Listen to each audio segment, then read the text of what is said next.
On deck is the last team of this two-day event, Lizard Lounge. Up next is Providence. Providence, who are you sending up? Rick! Rick!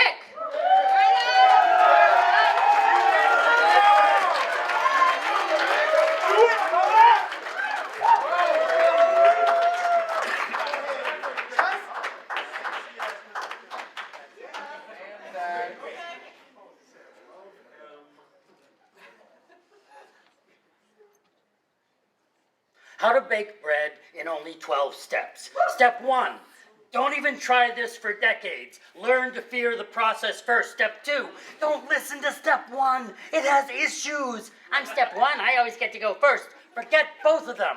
Negative thinking. Step 3, just put the dry ingredients into a mixing bowl. Realize you're recently divorced. You don't have dry ingredients or a mixing bowl, so you rush out to the store to get these things. You could have just gone to the potluck party tonight with a bag of chips, but no, you had to be Mr. Boasts a lot. Oh, I'm going to bring some fresh bread. I know how to do that. Liar!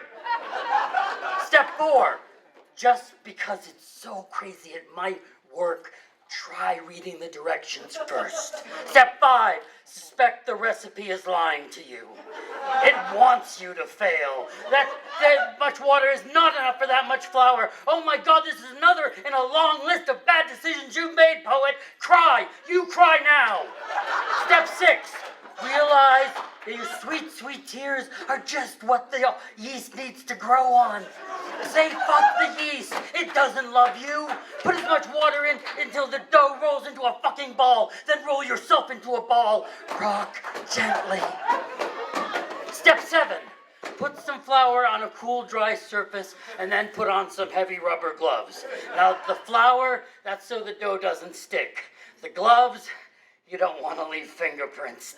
Step 8, mold the dough until it looks a little bit like whoever it was hurt you this bad. Add fists.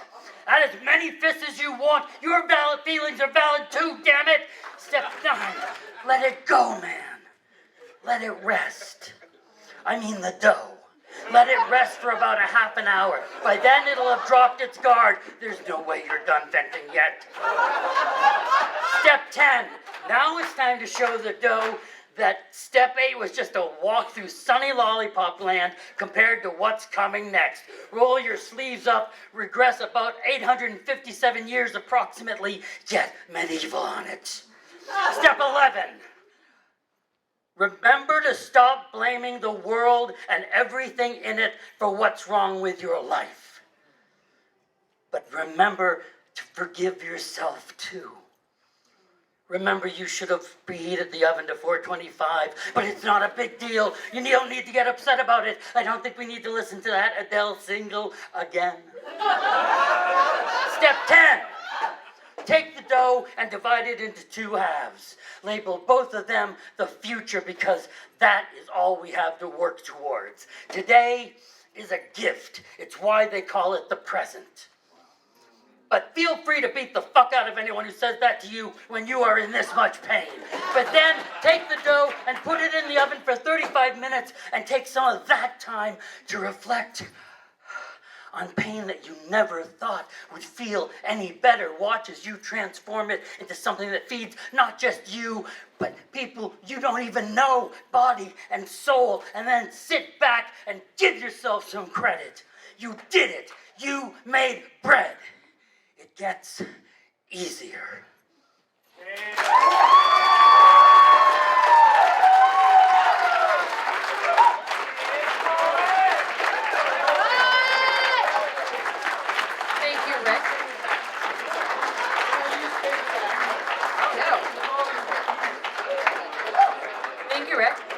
I thought my pen had died, but I was saved. It's fine. There's still ink. We're all good. All right, guys, guess what? I have 5 scores in front of me right now. Woo! Good job, judges! Only took you to the second class poet. But we like you anyway. But we still love you. Stick around for the last poet because that would really suck if you left. All right, 9. So from low to high, we have a 9.5.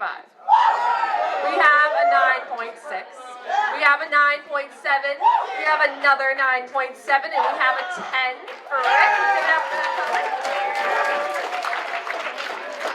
We have to say real quick, fuck linear time. That's gonna be a 27.8. 27.8. All right.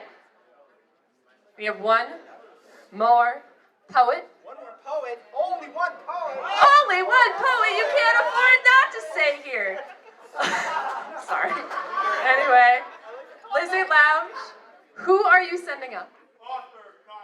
Arthur Collins, please come up here.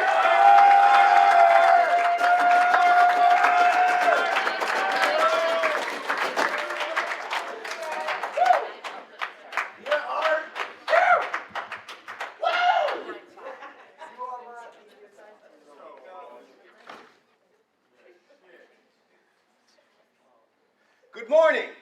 No response.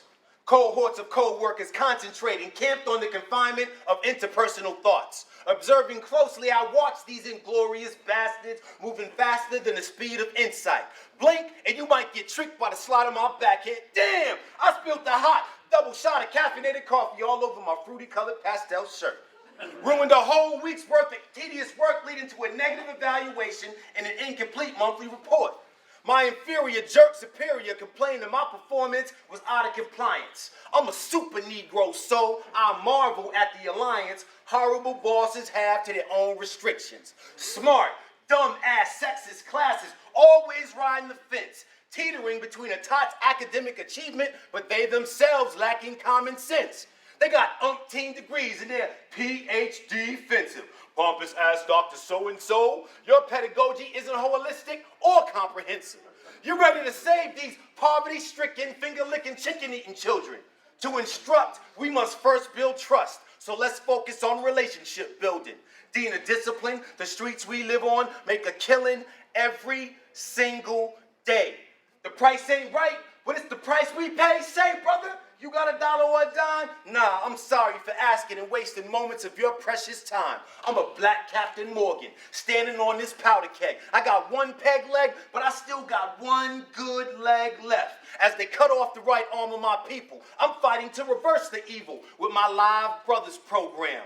And we believe that true success is a journey, not a destination. Shamika, Miss Woods, Officer Matt, and Big Mike join me in the fight. Sprinkling spring water on the seeds that we planted every winter, even if some will fall in the summer months from the hot double shots of caffeinated cops who might stop, search, harass, and frisk. It's the principle of the matter. Chief executive, overseer in Boston public schools, black male teachers reflect only 6% of the students they represent. Now we were hoodwinked, bamboozled, led astray, a united way of doing business. Say, brother, you got $1 or a dime? Well, invested into a loyal, intelligent, victorious, everlasting scholar with a beautiful mind, seeking answers from the 6% of black male teachers hell-bent on shape-shifting future leaders, countering the conspiracy to destroy black boys. We are guardians at the gate. My chaos theory, a butterfly effect, leads to an unpredictable fate. They transition between order and disorder. They race, mixing indecisions inside melting pots of turbulent choices. My voice is a force, giving positive feedback, hopefully breaking the fractals, which are never-ending patterns of self-similarity because they were me.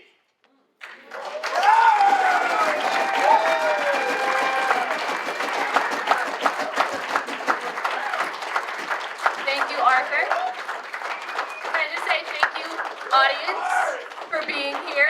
Thank you, judges, for judging. Thank you, folks who do math, for mathing. Thank you, Excel, for also existing. I learned Excel does math for you today. Isn't that incredible? Right. All right, so we have 5 scores. All right? So from low to high, the last time I'm going to read scores in a row this evening. Well, that's a lie. Last time I'm going to read these specific scores in a row this evening. From low to high are 7.5. We have a 9.7. Another 9.7. We have a 9.8. We have a 10.